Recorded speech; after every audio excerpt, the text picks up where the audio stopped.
Chapter 5. One end of the great barn was piled high with new hay, and over the pile hung the four-taloned Jackson fork suspended from its pulley. The hay came down like a mountain slope to the other end of the barn, and there was a level place, as yet unfilled, with the new crop. At the sides, the feeding racks were visible, and between the slats, the heads of horses could be seen. It was Sunday afternoon. The resting horses nibbled the remaining wisps of hay, and they stamped their feet and they bit the wood of the mangers and rattled the halter chains. The afternoon sun sliced in through the cracks of the barn walls and lay in bright lines on the hay. There was the buzz of flies in the air, the lazy afternoon humming. From outside came the clang of horseshoes on the playing peg and the shouts of men playing, encouraging, jeering. But in the barn it was quiet and humming and lazy and warm. Only Lenny was in the barn, and Lenny sat in the hay beside a packing case under a manger in the end of the barn that had not been filled with hay. Lenny sat in the hay and looked at a little dead puppy that lay in front of him. Lenny looked at it for a long time, and then he put out his huge hand and stroked it clear from one end to the other. And Lenny said softly to the puppy, "Why do you got to get killed? You ain't so little as mice. I didn't bounce you hard." He bent the pup's head up and looked in its face, and he said to it, "Now maybe George ain't gonna let me tend no rabbits if he finds out you got killed." He scooped a little hollow and laid the puppy in it and covered it over with hay, out of sight. But he continued to stare at the mound he had made. He said, "This ain't no bad thing like I got to go hide in the brush. Oh, no, this ain't. I'll tell George I found it dead." He unburied the puppy and inspected it, and he stroked it from ears to tail. He went on sorrowfully, "But he'll know. George always knows. He'll say, 'You done it. Don't try to put nothing over on me.' And he'll say, 'No, just for that, you don't get to tend no rabbits.'" Suddenly, his anger arose. "God damn you!" he cried. "Why do you got to get killed? You ain't so little as mice." He picked up the pup and hurled it from him. He turned his back on it. He sat bent over his knees and he whispered, "Now I won't get to tend the rabbits. Now he won't let me." He rocked himself back and forth in his sorrow. From outside came the clang of horseshoes on the iron stake, and then a little chorus of cries. Lenny got up and brought the puppy back and laid it on the hay and sat down. He stroked the pup again. "You wasn't big enough," he said. "They told me you wasn't. I didn't know you get killed so easy." He worked his fingers on the pup's limp ear. "Maybe George won't care," he said. "This here goddamn little son of a bitch was nothing to George." Curly's wife came around the end of the last stall. She came very quietly, so that Lenny didn't see her. She wore her bright cotton dress and the mules with the red ostrich feathers. Her face was made up, and the little sausage curls were all in place. She was quite near to him before Lenny looked up and saw her. In a panic, he shoveled hay over the puppy with his fingers. He looked sullenly up at her. She said, "What you got there, sonny boy?" Lenny glared at her.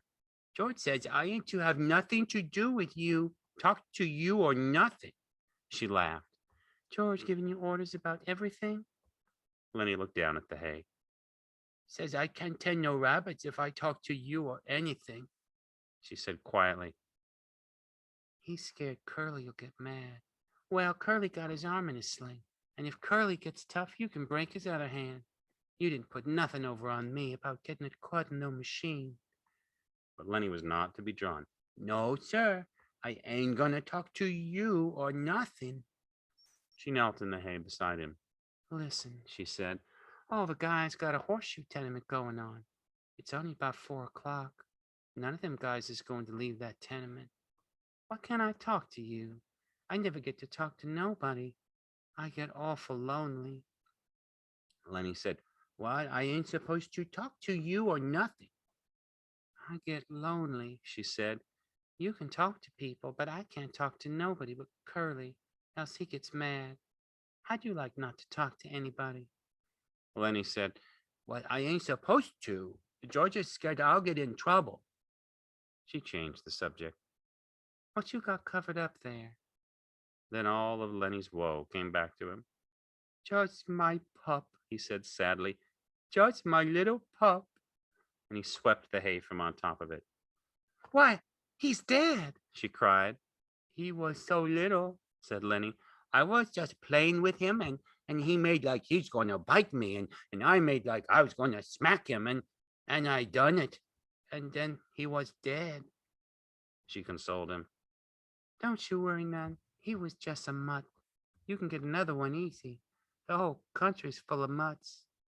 It ain't that so much, Lenny explained miserably. George ain't gonna let me tend no rabbits now.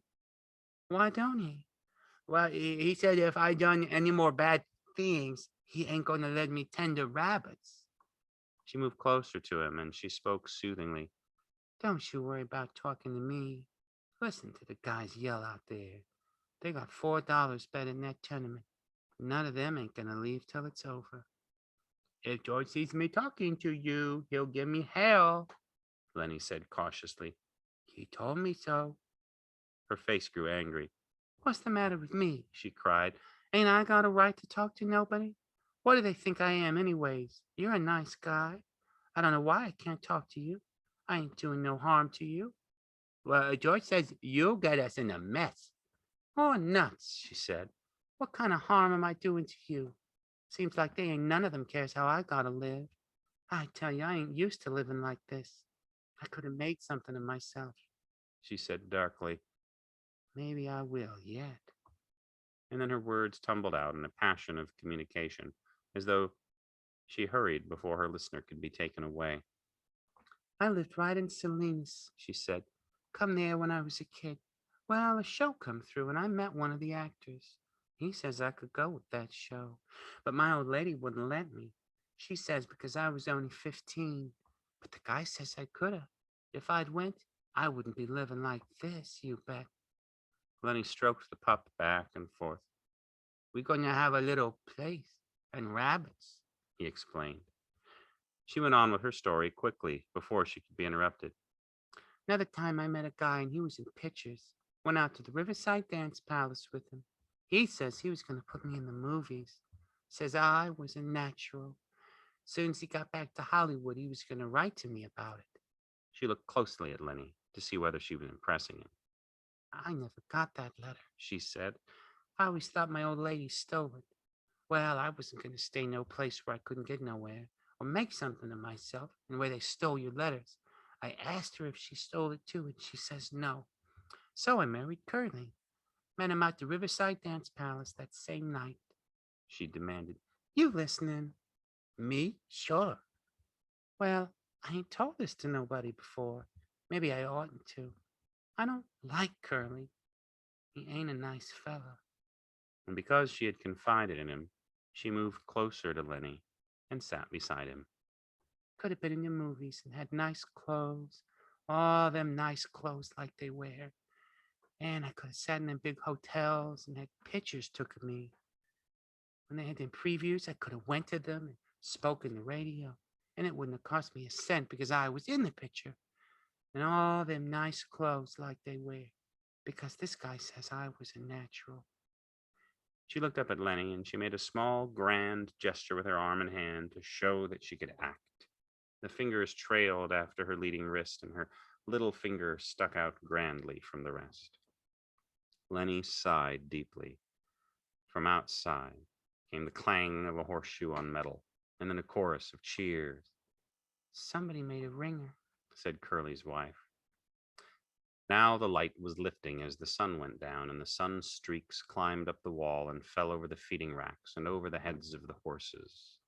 Lenny said, Maybe if I took this pup out and throwed him away, George would never know. And then I could tend the rabbits without no trouble.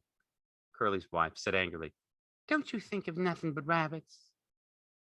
We're going to have a little place, Lenny explained patiently. We're going to have a house and a garden and a place for alfalfa. And that alfalfa is for the rabbits. And I take a sack and I get it all full of alfalfa. And then I take it to the rabbits. She asked, what makes you so nuts about rabbits? Lenny had to think carefully before he could come to a conclusion.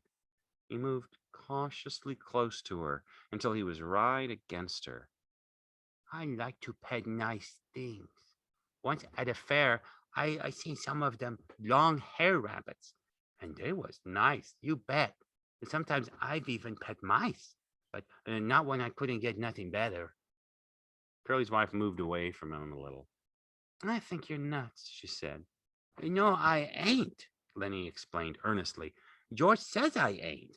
I like to pet nice things with my fingers, soft things. She was a little bit reassured. Well, who don't? She said. Everybody likes that. I like to feel silk and velvet. Do you like to feel velvet? Lenny chuckled with pleasure. You bet by God, he cried happily. And I had some too. A lady gave me some, and that lady was my own Aunt Clara. She gave it right to me, about this big a piece. I wish I had that velvet right now. A frown came over his face. I lost it, he said. I ain't seen it for a long time. Curly's wife laughed at him. You're nuts, she said, but you're a kind of nice fella, just like a big baby. But a person can see kind of what you mean. When I'm doing my hair sometimes, I just sit and stroke it because it's so soft. To show how she did it, she ran her fingers over the top of her head. Some people got kind of coarse hair, she said complacently. Take Curly. His hair is just like wire, but mine is soft and fine. Of course, I brush it a lot. That makes it fine.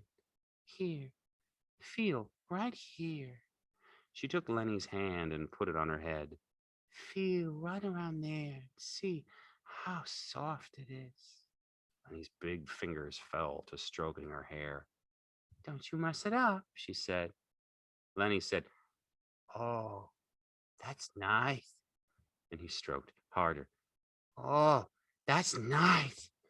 Look out now, you'll muss it. And then she cried angrily, you stop it now. You'll muss it all up. She jerked her head sideways, and Lenny's fingers closed on her hair and hung on. Let go, she cried. You let go. Lenny was in a panic. His face was contorted. She screamed then, and Lenny's other hand closed over her mouth and nose. Please don't, he begged. Oh, please don't do that. George will be mad. She struggled violently under his hands. Her feet battered on the hay, and she writhed to be free. And from under Lenny's hand came a muffled screaming. Lenny began to cry with fright. Oh, please don't do none of that, he begged. George's going to say I done a bad thing. He ain't going to let me tend no rabbits. He moved his hand a little, and her hoarse cry came out. Then Lenny grew angry. Now don't, he said. I don't want you to yell. You're going to get me in trouble, just like George says you will. Now don't you do that. And she continued to struggle, and her eyes were wild with terror. He shook her then, and he was angry with her. Don't you go yelling, he said, and he shook her, and her body flopped like a fish. And then she was still, for Lenny had broken her neck. He looked down at her, and carefully he removed his hand from over her mouth, and she lay still. I don't want to hurt you, he said, but George will be mad if you yell. When she didn't answer nor move, he bent closely over her. He lifted her arm and let it drop. For a moment he seemed bewildered, and then he whispered in fright, I done a bad thing. I done another bad thing.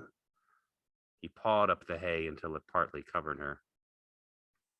From outside the barn came a cry of men and the double clang of shoes on metal. For the first time, Lenny became conscious of the outside. He crouched down in the hay and listened. I done a real bad thing, he said. I shouldn't have did that.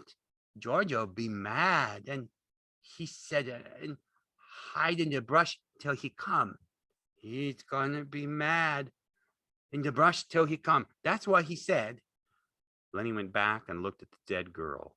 The puppy lay close to her. Lenny picked it up.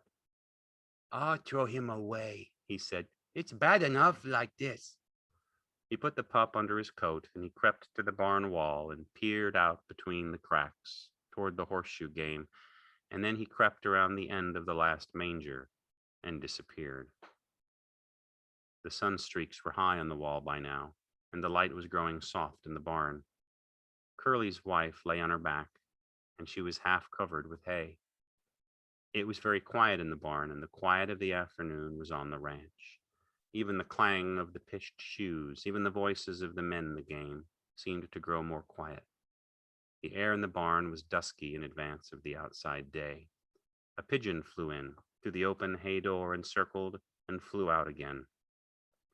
Around the last stall came a shepherd bitch, lean and long, with heavy hanging dugs. Halfway to the packing box where the puppies were, she caught the dead scent of Curly's wife, and the hair arose along her spine. She whimpered and cringed to the packing box and jumped in among the puppies.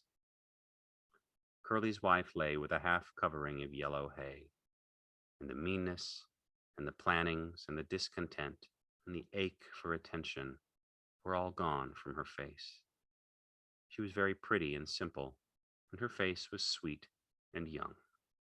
Now her rouged cheeks and her reddened lips made her seem alive and sleeping very lightly. The curls, tiny little sausages, were spread on the hay behind her head, and her lips were parted.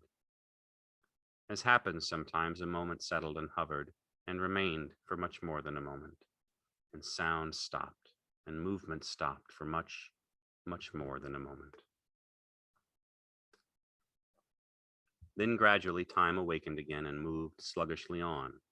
The horses stamped on the other side of the feeding racks, and the halter chains clinked.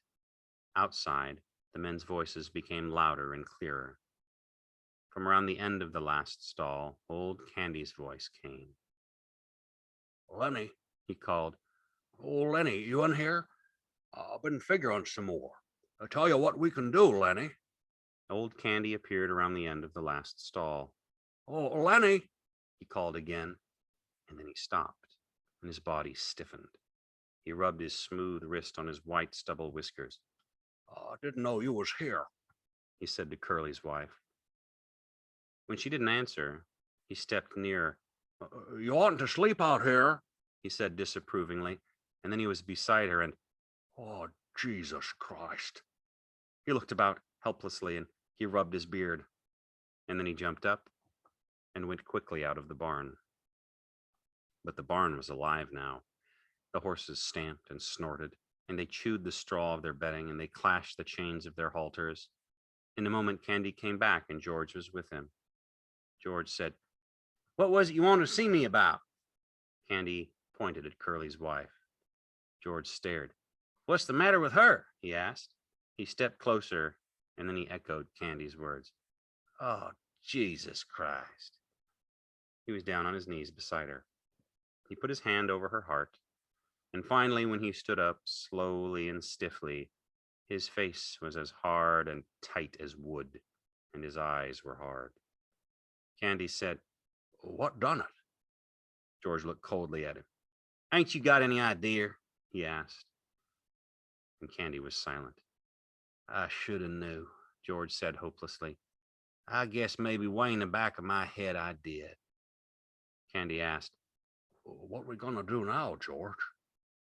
What we gonna do now? George was a long time in answering. "Guess gotta tell the guys, I guess we gotta get him and lock him up. We can't let him get away. Why, the poor bastard would starve." And he tried to reassure himself. "Maybe they'll lock him up and be nice to him." But Candy said excitedly, Oh, we ought to let him get away. You don't know that, Curly. Curly gonna want to get him lynched. Curly'll get him killed. George watched Candy's lips. "Yeah," he said at last. "That's right. Curly will. And the other guys will." And he looked back at Curly's wife. Now Candy spoke his greatest fear. You and me can get that little place, can't we, George? You and me can go there and live nice. Can't we, George? can't we? Before George answered, Candy dropped his head and looked down at the hay. He knew. George said softly, I think I knowed from the very first. I think I knowed we'd never do her. He used to like to hear about it so much I got to thinking maybe we would. Then it's all off. Candy asked sulkily. George didn't answer his question. George said, I'll work my month and I'll take my $50 and I'll stay all night in some lousy cat house. Or I'll sit in some pool room till everybody goes home. Then I'll come back and work another month and I'll have $50 more. Candy said, He's such a nice fella. I didn't think he'd do nothing like this. George still stared at Curly's wife. Then he never done it in meanness, he said. All the time he done bad things, but he never done one of 'em mean. He straightened up and looked back at Candy. Now listen, we gotta tell the guys. They got to bring him in, I guess. There ain't no way out. Maybe they won't hurt him, he said sharply. I ain't gonna let him hurt Lenny. Now you listen. The guys might think I was in on it. I'm gonna go in the bunkhouse. Then in a minute you come out and tell the guys about her, and I'll come along and make like I never seen her. Will you do that? So the guys won't think I was in on it? Candy said, Sure, George. Sure, I'll do that. Okay. Give me a couple minutes then, and you come running out and tell like you just found her. I'm going now. George turned and went quickly out of the barn. Old Candy watched him go. He looked helplessly back at Curly's wife, and gradually his sorrow and his anger grew into words. You goddamn tramp, he said viciously. You done it, didn't you? I suppose you're glad. Everybody knowed you'd mess things up. You wasn't no good. You ain't no good now, you lousy tart. He sniveled and his voice shook. I could have hoed in the garden and washed dishes for them guys. He paused and then went on in a sing-song, and he repeated the old words. If there was a circus or a baseball game, we would have went to her. Just said to hell with work and went to her. Never asked nobody say so. And they'd have been a pig and chickens, and in the winter, a little fat stove, and the rain coming, and us just sitting there. His eyes blinded with tears, and he turned and went weakly out of the barn, and he rubbed his bristly whiskers with his wrist stump. Outside, the noise of the game stopped. There was a rise of voices and question, a drum of running feet, and the men burst into the barn. Slim and Carlson and young Whit and Curly and Crooks keeping back out of attention range. Candy came after them, and last of all came George. George had put on his blue denim coat and buttoned it, and his black hat was pulled down low over his eyes. The men raced around the last stall. Their eyes found Curly's wife in the gloom. They stopped and stood still and looked. Then Slim went quietly over to her, and he felt her wrist. One lean finger touched her cheek, and then his hand went under her slightly twisted neck, and his fingers explored her neck. When he stood up, the men crowded near, and the spell was broken. Curly came suddenly to life. I know who done it, he cried. That big son of a bitch done it. I know he done it. Why, everybody else was out there playing horseshoes. He worked himself into a fury. I'm gonna get him. I'm going for my shotgun. I'll kill the big son of a bitch myself. I'll shoot him in the guts. Come on, you guys. He ran furiously out of the barn. Carlson said, I'll get my Luger. And he ran out too. Slim turned quietly to George. I guess Lenny done it all right, he said. Her neck's bust. Lenny could have did that. George didn't answer, but he nodded slowly. His hat was so far down on his forehead that his eyes were covered. Slim went on. Maybe like that time in Weed you was telling about. Again, George nodded. Slim sighed. Well, I guess we gotta get him. Where you think he might have went? It seemed to take George some time to free his words.